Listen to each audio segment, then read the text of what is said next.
One day I took a visit to the Barnes& and Nobles because I was really needing a book to read. And when I walked in, the very first shelf that I saw was the bestsellers, and I saw a book called The Lost Symbol by Dan Brown. When I read it, it just didn't seem like it was fiction. It was sounding like it was stating facts to me, and so I started looking up everything that it was saying. And unbeknownst to me, it took me down the biggest rabbit hole that I've ever been in my life. I've been in for the last 20 years or so, and the information that I'm bringing to you on this channel are pretty much tangents from what transpired from that point. So take a look at this video. I hope you like it. Today we're going to be talking about Freemasonry and them being the Luciferians of the society. Now, this is not by my own opinion. I know you like to say that I'm going off my own opinion, but I'm not. I literally read their literature and took it verbatim and put it into this video. So if you have any issues with it, take it up with them. Let's talk about it. Enter the Masonic Lodge and take the first introductory pledges. First of all, they blindfold you. They put a noose around your neck. They bare your left chest. You roll up your left pants leg. Take off your left shoe. Kneel before the altar. And, of course, then you take these horrible oaths where you swear if you ever reveal anything that you have heard, why in the first degree, why they cut out your, tear out your tongue, cut your throat, bury you in the sands of the sea up to the level of your neck at low tide, so when the tide comes in, you're dead if you're not already dead. Second degree, of course, they cut out your entrails and burn them and feed them to the birds of the air. Third degree, they cut out your heart. I mean, it's by the fourth degree, things are really pretty bad. Adult men swear these oaths, but what you have to understand is that as you're kneeling blindfolded before the altar, before a Bible, the Holy Bible, the worshipful master asks you, what do you desire? And you are told to answer the light. You have no idea what the light is, but you answer the light. In the second degree, you're told to ask for more light. And the third degree, you want even more light. Many of you here, I suspect, are born-again Christians, and many of you have prayed the sinner's prayer, and when you pray the sinner's prayer, something happens. Your life changes forevermore. And I know this happened to me, and it's happened to many people, but when the Mason swears this oath, something happens to him too. For he has requested the light to come in and dominate his life. The Lost Symbol is a book by Dan Brown, the author of Angels and Demons, a story about CERN, the Illuminati, and the Catholic Church, and its sequel, The Da Vinci Code, a blasphemous doctrine that Jesus fathered a child with Mary Magdalene. In the third installment, Brown alludes to a mystery known as the missing capstone of Freemasonry. Coincidentally, just as with many other details in his books that happen to be true, the Lost Symbol was a Masonic lodge established in England 1717, and one of the oldest fraternal orders in modern Freemasonry, with roots dating back to the 10th century. It began the Stonemasons Guild as a means of ensuring a certain level of craftsmanship. As the stonemason grew in his craft, he was entrusted with more skill. Skill level was divided into 3 degrees: journeyman, apprentice, and master mason. Each degree had its own passwords and handshakes for the purpose of fair play. So a stonemason's skill level was easily identifiable upon meeting. You don't know nothing about that. Okay, can we get a close-up on that area? What? Don't know nothing about What is the profession? Yeah, which profession are we talking about? Just look at it. Is it a legal profession? Of course it's legal. It's the name of my profession. I'm trying to read it. Okay. It's too many diamonds. Yeah, That's too bright. That's too bright. Go anyway. Oh, Mason, are you a Mason? Of course I am. Okay. These were a cult of architects, artificers, and builders of monuments who had a knowledge among themselves that hadn't been distributed to the people, not even the rulers. The Mason men knew the purports of mathematics from the wisdom of Pythagoras, who set up the mysteries. He was teaching his followers how to attain immortality. The Gothic constitutions are the earliest Masonic texts which document the history of the beginnings of the craft of Masonry, with Euclid in Egypt and arriving in England during the reign of King Alistan, 924 through 939. The oldest work known of this type, the Halliwell manuscript, also known as the Regis poem, dates from 1390 to 1425. Shortly afterwards, the Matthew Cook manuscript traced Masonry to Jabal, the son of Lamech, spoken about in Genesis 4:20 through 22. He was the introducer of pastoral life, those living in tents and raising livestock. His brother Jubal is the father of those who play the harp and the flute, and their half-brother Tubal-Cain was the first metalsmith. According to the text, this knowledge was passed down from Euclid to the children of Israel while they were in Egypt. It orders the 7 liberal arts: logic, rhetoric, music, geometry, arithmetic, grammar, and astronomy, with geometry at the top being equivalent to masonry. The symbols of the Freemasonry are the square and compasses. The square is used for carving right angles so buildings are structurally sound and do not lean. The compasses are for making perfect circles and arcs. The big G in the mist stands for the great architect of the universe, or supreme being. Every lodge is a temple, and its design was influenced by the Temple of Solomon, which was the image of the universe. Albert Pike, in Morals and Dogma, reveals the temple and the garment of the high priest were adorned in emblems of the seasons. The sun, moon, planets, and constellations, Ursa Major and Minor. To the Mason, the building of Solomon's temple is a symbol of self-development and enlightenment. According to the Masonic legend, Hiram Abiff, a third-degree Freemason, an architect working alongside King Solomon and Hiram of Tyre, when the process of advancing their titles and thereby expertise took too long, Hiram was threatened to give up the secrets of Master Mason. Upon his refusal, he was killed. Freemasons see the legend of Hiram as an example of faith, fidelity, courage, and justice. Some scholars theorize the murder of Abel as a sacrifice, which transformed Cain from a mediocre farmer to a builder of cities. In a book titled The Highest Altar, The Story of Human Sacrifice by Patrick Tierney, he claims this event secured urban life, metallurgy, music, and animal husbandry for humanity. According to Freemasonry, the ties of the brotherhood should not interfere with an individual's commitment to his faith, family, or occupation, and the supreme architect, an individual's own definition of the supreme being. No atheist is permitted. An applicant must believe in the existence of a supreme being and the immortality of the soul. Freemasons believe the Freemasonry of the Egyptians was the same great work spoken by the Rosicrucians. The end of this great work is known as the rebus, described as the hermaphrodite, symbolized by the square and compass.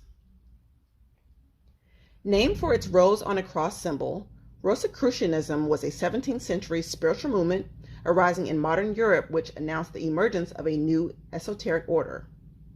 The members claimed to possess a secret knowledge passed down by the ancients. Also known as the Order of the Rosy Cross, teachings were based on Matthew 13:11. Quote, "He answered and said unto them, Because it is given unto you to know the mysteries of the kingdom of heaven, but to them it is not given." And Luke 8:10, he says, "Unto you it is given to know the mysteries of the kingdom of God, but to the others in parables, that seeing they might not see, and hearing they might not understand." The teachings are a combination of occultism, hermeticism, mysticism of biblical teachings, and Gnosticism. High-ranking German Roman Catholic Michael Mayer described Rosicrucianism as having arisen from a primordial tradition, saying, "Our origins are Egyptian, Brahminic, derived from the mysteries of Eleusis and Samothrace of Persia, the Pythagoreans, and the Arabs." The great work signified the spiritual path to self-transcendence, analogous to the Magnus Opus, the transmuting of lead to gold or mortality to immortality. The function of every Masonic routine, the avowed intention of its principal rituals, and the implication of its teachings is to assist the genuine candidate by his aspiration to find that unity of being which is variously described as the center, the kingdom of heaven, the pure essence of mind, the Buddha nature, the inner self, and the Christ within.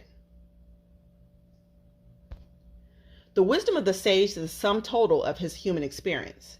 In turn, all initiates must experience the realities of life in order to attain wider consciousness. Whosoever claims that he can extract the original meaning from the text of the ritual without the help of tradition is only reading his own meaning into it.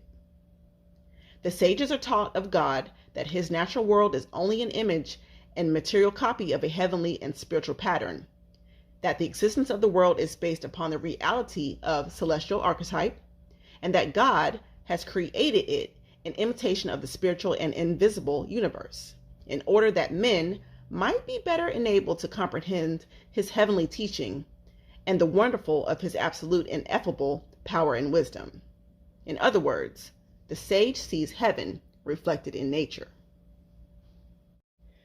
In a work titled Freemasonry of Ancient Egyptians by 33rd degree Freemason Manly P. Hall, the Egyptians were the most learned of the ancients in occult sciences of nature, possessing power of adapting mystical forces to physical ends. Egyptian magicians could levitate, walk the air, handle fire, live underwater, sustain great pressure, harmlessly suffer mutilation, read the past, foretell the future, make themselves invisible, and cure disease. Albert Pike once said, "Magic is the exact and absolute science of nature, and its laws. From this knowledge rises occult science." He also says, quote, "Surely as the physical life of man depends upon the presence of a subjective energy, so surely is the physical life of the universe supported by a life invisible and knowable only to the metaphysician, one who studies the reality of nature. These studies include the first principles of being or existence, identity, change, consciousness, space and time, necessity, actuality, and possibility. It also includes questions about the existence of God." Alphonse Mariette, an ancient historian who wrote about the Egyptian mystery schools, said, "It is Freemasonry's aim to educate and initiate on the God concealed in the unfathomable depths at his own essence, represented by the letter G in the middle of the square and compasses, symbolizing the divine spark within, the God essence of oneself. Each Masonic teaching is steeped in symbolism, allegory, and history to teach him how to raise the divine spark, to realize his relationship to the higher power. Quote, knowledge of the divine inspection which alone can give man the likeness of the divine." End quote. Hence, the Mason is given a white apron overlaid with triangles. The triangle represents the divine spark. In ancient Egyptian ceremonies, initiates were led through a door shaped like a triangle over a square, symbolizing earthly material existence, the square, and heavenly spiritual existence of higher learning, the triangle.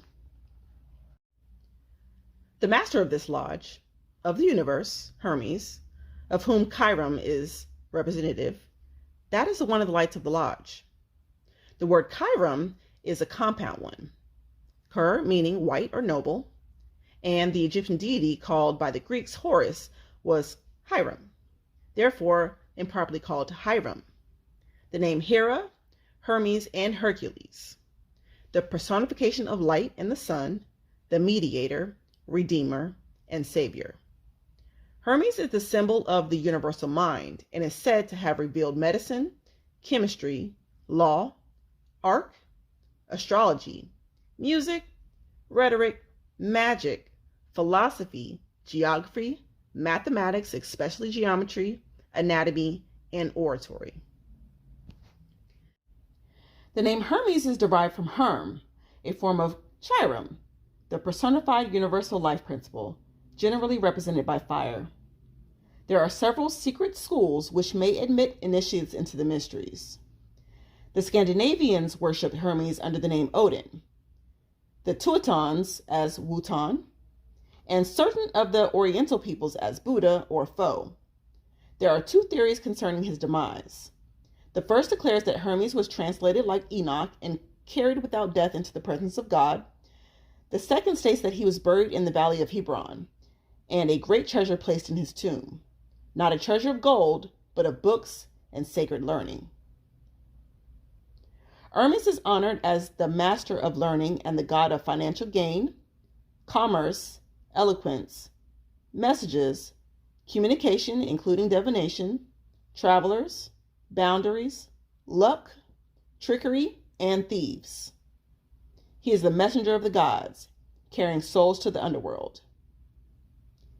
He is the author of 10,000 books and of all books, and therefore the author of all things.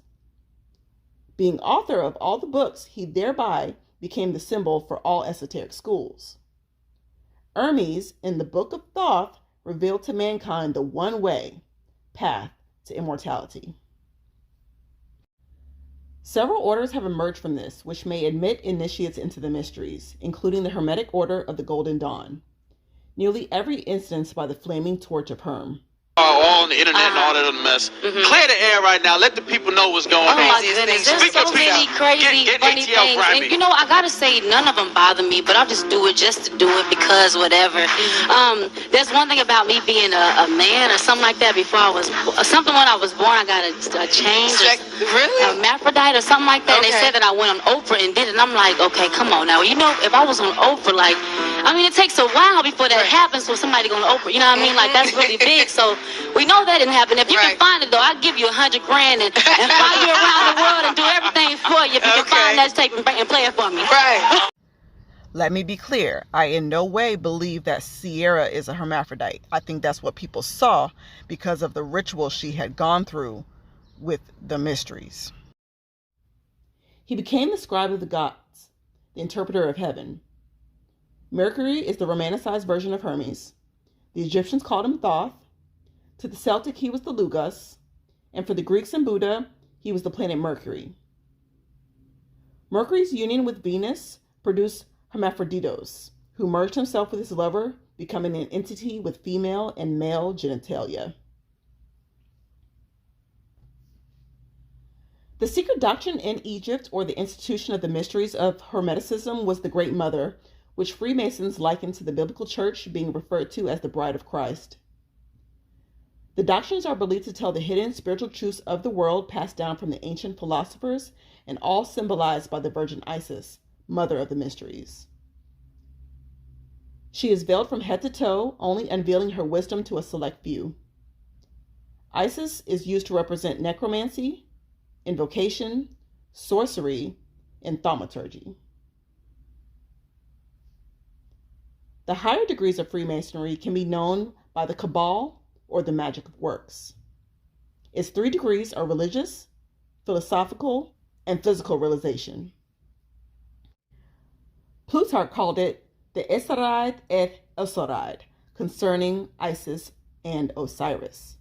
It is also known as the dogma of Magi or Hermes. According to the fable of Isis and Osiris, Nut, goddess in Egyptian culture, married Saturn, but later became mother and wife to Ra, who is Helios the sun. After getting pregnant by her former husband, her son husband Ra places a curse that she wouldn't be able to conceive in any month or year. Thoth, who is in love with Nut, wins 5 days during a game of tables and adds this to the calendar, hence giving Nut a way to be freed from the curses. She gives birth to Osiris, Lord of the Earth is born, Elder Horus, Set, Isis, and Nephthys. Each child was born on a different day. The 5 days became known as the birthday of the gods. Osiris had become king, civilizing the nation from barbarianism. One of Osiris's achievements is making mankind give up cannibalism. Found inscribed on the walls of Pharaoh Venus, 2375 through 2345 BC, is an incantation which came to be called the Cannibal Hymn, describing Venus as he who eats and feeds on gods. He eats their magic and swallows their spirits. Osiris also taught the essentials of truth, bringing the nation to prosperity and enlightenment. He traveled, converting disciples to his discipline, not by force, but by reason. He was accompanied by nymphs and superphysical beings. Typhon, or Set, conspiring to usurp the throne, tricked Osiris into laying in a chest, which was then nailed shut and poured over with melted lead. The chest was then thrown into the sea at the bank of the Nile. Isis, upon hearing the news, began searching for her dead brother husband. Along the way, she finds out her sister Nephthys had transformed herself into the image of Isis and gotten pregnant by Osiris. Isis finds the deserted son and attaches him as her attendant and guardian. His name is Anubis, the dog-headed god in the Book of the Dead. Isis finds Osiris's body and performs magical rites to temporarily animate him. After the resurrection in the underworld, the shade of Osiris visits Isis, conceives a son of the dead, with whom she names Harpocrates, or young Horus. He is conceived of the dead and becomes worshipped as the god of silence and secrets. For this reason, Freemasons are called the widow's son, because Iris was made a widow by Osiris's murder. However, according to the mysteries, Osiris isn't wholly dead, but living in the underworld where he superintends the ceremony of psychostasia. Psychostasia is weighing the souls, a religious motif in which a person's life is assessed by the weighing of their soul immediately before or after death. The judge is Anubis. The Book of the Dead is based on the mysteries and is actually called the Book of the Coming Forth by Day and the Opening of the Mouth. It is a book of spells for the purpose of helping the fallen king take his place among the gods. Afterwards, he is seen in the sky rather than the underworld. This is the burden of the mystery systems. To prove death is not the end of anything. The individual had lived through the experience, died, and come back to life. According to the Initiation of the Pyramid, a work by Manly P. Hall, he claims the initiate should learn factually and truly, beyond question, beyond doubt, through personal experience, that death is an illusion, and that immortality was the summit of man's problems. The ancients created a system or science to communicate that fact. In judo, in Japan, and many self-defense arts of the Orient concerned with the courage free from anxiety and fear, before the student becomes the highest level, he must be killed. His teacher kills him with certain bodily pressures that stop the heart for a certain number of seconds. He is then brought back to life by pressing certain points. For this, the student realizes fear of death is ungrounded. Transition was just as normal, and the individual never ceased to be, whether inside or outside the body. An interruption of place, not of state. See, when you were born, that's just a different awareness. That's an awareness of a consciousness that already existed. It is now becoming aware and is still gaining knowledge. With each stage of consciousness that we would evolve into, it required a death to the previous stage of consciousness so that you could rise up into another level of manifestation.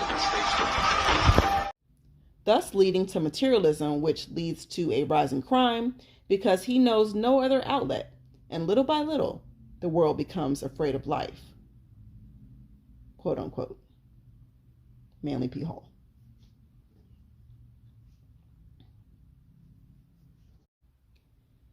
Masonry is known as the knowledge of the Word. Masons claim God's image is the Word, the Logos, which dwells in God, and is the vehicle by which God acts on the universe. He united himself with wisdom, whom is called Sophia, and brought forth the material world. God is deemed the image of light, which purifies the soul rather than the law, rising man to the heavenly regions. According to the Secret Teaching of All Ages, another work by Manly P. Hall, Masonry was to be established all over the world. He says, the new law and reign of love, peace, charity, and toleration. The word appears in Zoroaster Creed as Ormuzd, Bala as Ansoff, Noise as Platonism and Philonism, and Sophia or Demagogue as Gnostics. Amun was the supreme god, the celestial god, who shed light on hidden things. He held the Cruz Asana, or Ankh, known for being a symbol of divine life and the source of all power. The ancient Oriental theosophy assigned this to the supreme being, the pleroma, or fullness of things. He comprehended in himself everything and the light, for he is the sun god. He was unchangeable in the midst of everything, phenomenal in his worlds. He created nothing, but everything emanated from him, and of him all other gods were but manifestations. A time would come when Egypt, symbol of the world, would forget its gods and depart from heaven, go into a state of conflict with things. Earth would be impoverished, solely pleasure and profit alone. Everything died, but we live. The man understands his wrong, builds false images, and goes back to the gods, creating a new world himself. This is the ascent, known to them as Jacob's ladder. The easiest way to demonstrate this was the mound or pyramid. The pyramid is the symbol of the resurrection. On the inside, pyramids had the temperature of the earth and had the feeling of deadness. All ancient philosophies are built believing the being in the tomb is not really dead. Ancient Egypt believed in geometric solids known as sacred geometry, and the pyramid was the perfect example. Although the Great Pyramid of Giza has one big secret: the capstone is missing. It's the triangular-shaped stone block, also called the pyramidion. The builders of ancient Egypt made it out of granite and limestone and covered it with gold. No records or old drawings prove that there was a pyramidion at the top of the Great Pyramid of Giza. The secret of the mind was thought to be built into the structure of the pyramid, and therefore, investigation of it could ultimately lead to the discovery of the nature of mind. Therefore, science should learn the mystery of this missing capstone. In the beginning, the pyramid was a mound. To people like Hermes, the pyramid was thought to be a meditation symbol, a memorial to the divine power. It was a witness to the time gods walked with men. However, Hermes concluded the builders had attained a divine level of insight for the building of the pyramids. Here in the flame-shaped structure is where the person born into this world learned the mystery of it. This was known as the rebirth. Detailed in the pages of the Secret Teaching of All Ages, Manly writes, "The Knights of the East and West is the first of the philosophical degrees of the ancient and accepted Scottish rite, and the beginning of the instruction which willfully unveiled to the heart and inner mysteries of Masonry. It is called Knights of East and West because its doctrines came from Essenes, Orient, Occident, the Vedas, Plato, Pythagoras, India, Persia, Syria, Greece, Egypt, and the Holy Book of the Jews." The belief of the craft was that God is one, immutable, unchangeable, infinitely good and just. Light overcomes darkness, and truth over error. Yet the study of the sacred pentagram could not lead the Magi to the knowledge of the new name, which rises above all names and causes creatures to bend the knee. Hermes, while wandering, gave himself over to meditation and prayer. Following secret instructions of the temple, he gradually freed his higher consciousness from bondage of the bodily senses. His divine nature revealed to him the mysteries of the transcendental spheres. He beheld the great dragon with wings stretched across the sky and light streaming in all directions from its body. The mysteries taught the universal life was personified as a dragon. Asking for the creature's identity, the creature answered that it was Poimandres, the mind of the universe, creative intelligence, absolute emperor of it all. He promised to deliver Hermes from the second death, from which there is no salvation. Immediately, the form of Poimandres changed. Where it stood, there was a glorious, pulsating radiance. This light was the spiritual nature of the great dragon itself. Hermes was raised into the midst of this divine effulgence, and the universe of material things faded from his consciousness. Presently, a great darkness descended and expanding, swallowed up the light. Everything was troubled. About Hermes swirled a mysterious, watery substance which gave forth a smoke-like vapor. The air was filled with inarticulate moanings and sighings, which seemed to come from the light swallowed up in the darkness. His mind told Hermes that, I, thy God, am the light, and the mind which were before substance was divided from spirit and darkness from light. And the word which appeared as a pillar of flame out of the darkness is the Son of God, born of the mystery of the mind. The name of that word is reason. Reason is the offspring of thought, and reason shall divide the light from the darkness and establish truth in the midst of the waters. Learn deeply of the mind and its mystery, for therein lies the secret of immortality. The dragon again revealed its form to Hermes, and for a long time the two looked steadfastly upon one another, eye to eye, so that Hermes trembled before the gaze of Poimandres. At the word of the dragon, the heavens opened, and the innumerable light powers were revealed, soaring through cosmos on pinions of streaming fire. Hermes beheld the spirits of the stars, the celestials controlling the universe, and all those powers which shine with the radiance of the one fire, the glory of the sovereign mind. Hermes realized that the sight which he beheld was revealed to him only because Poimandres had spoken a word. The word was reason, and by the reason of the word, invisible things were made manifest. Divine Mind, the dragon, continued his discourse. Before the visible universe was formed, its mold was cast. This mold was called the archetype, and this archetype was the supreme mind long before the process of creation began. Beholding the archetypes, the supreme mind became enamored with its own thought. So, taking the word as a mighty hammer, it gouged out caverns in primordial space and cast the form of the spheres in the archetypal mold, at the same time sowing in the newly fashioned bodies the seeds of living beings. The darkness below, receiving the hammer of the word, was fashioned into an orderly universe. The elements separated into strata, and each brought forth living beings. The supreme being, the mind, male and female, brought forth the word, and the word, suspended between light and darkness, was delivered of another mind called the workman, the master builder, or the maker of things. Of the immortal man, it should be said that he is a hermaphrodite, or male and female, and eternally watchful. He neither slumbers nor sleeps, and is governed by a father also both male and female, and ever watchful.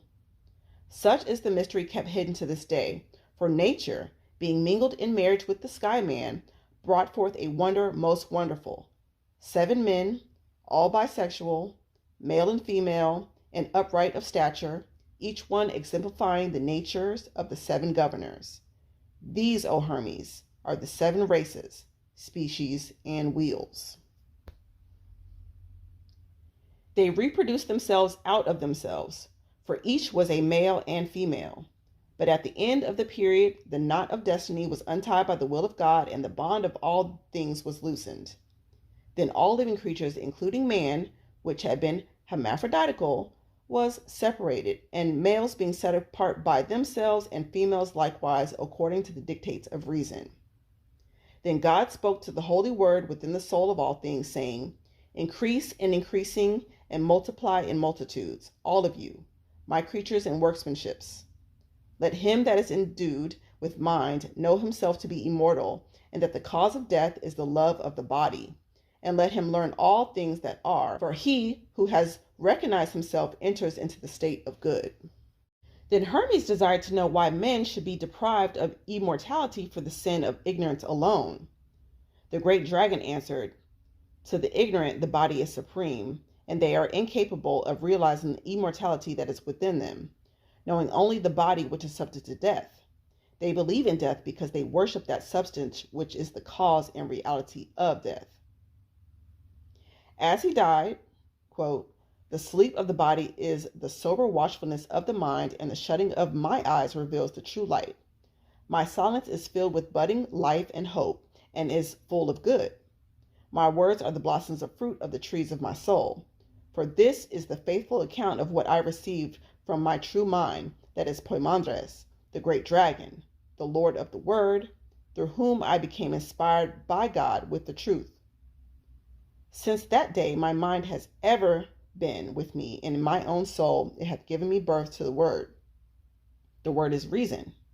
The reason hath redeemed me, for which cause with all my soul and all my strength I give praise and blessing unto God the Father, the life and the light, and the eternal good. The exact science of human regeneration is the lost key of Masonry.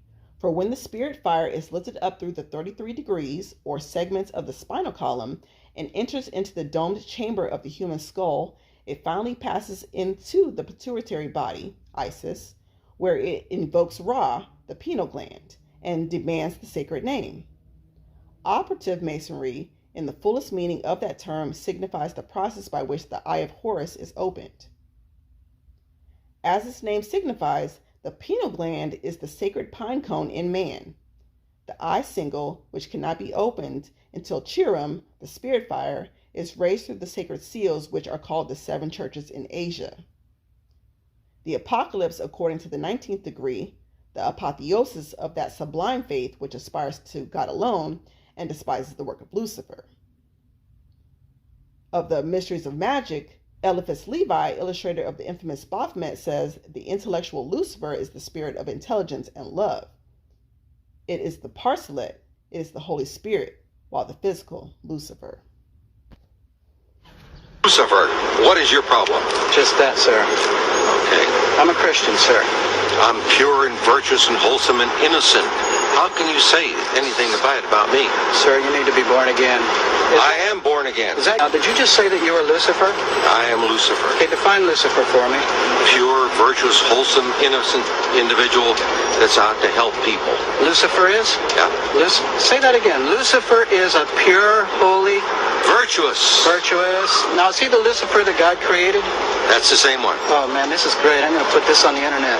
Oh, amen. God bless you, amen. Brother. Because that's exactly what the Shriners and Masons teach, is that Lucifer is light. Again, Freemason Albert Pike says, that which we must say to a crowd is, we worship a God, but it is a God that one adores without superstition. To you, Sovereign Grand Inspectors General, we say this, that you may repeat it to the brethren of the 32nd, 31st, and 30th degrees. The Masonic religion should be, by all of us initiates of the high degrees, maintained in the purity of the Luciferian doctrine. If Lucifer were not God, would Adonai, whose deeds prove his cruelty, purify, and hatred of men, barbarianism and repulsion of science, would Adonai and his priests culminate him? Yes, Lucifer is God, and unfortunately, Adonai is also God. For the eternal law is that there is no light without shade, no beauty without ugliness, no white without black, for the absolute can only exist as 2 gods, darkness being necessary to the statute, and the brake to the locomotive.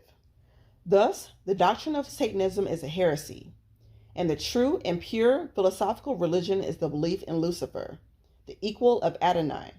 But Lucifer, God of light and God of good, is struggling for humanity against Adonai, the God of darkness and evil. Instructions to the 23 Supreme Councils of the World, July 14, 1889. In Anton LaVey's The Satanic Bible, Lucifer is one of the 4 crown princes of hell, particularly that of the East. The Lord of the Air, he is described as the bringer of light, the morning star, intellectualism, and enlightenment. Freemasons are hoary, the eyes of Osiris, whose body is therefore made of eyes. The day ultimately must come when the hoary, by virtue of royal purpose, accomplish the consummation of the great work. Other company look after S Club 7, used to look after the Spice Girls, Simon Fuller. Have they tried to mould you in any way, though, if people ask you to do things to change the way you look or speak or behave? Yeah, one of them tried to mold me into a big triangle shape, and I went, no. Thank you so much for watching. Please be sure to comment, like, share, and subscribe. If you would like to read further for yourself, the links to the sources are in the description. If you would like to support monetarily, you can visit me at my online store called Life by Ortavia. I have a lot of home decor over there. These are my spiral notebooks and bookmarks that I'm showing you here. You can also support by hitting me on the Cash App or even PayPal. Thank you so much. See you next time.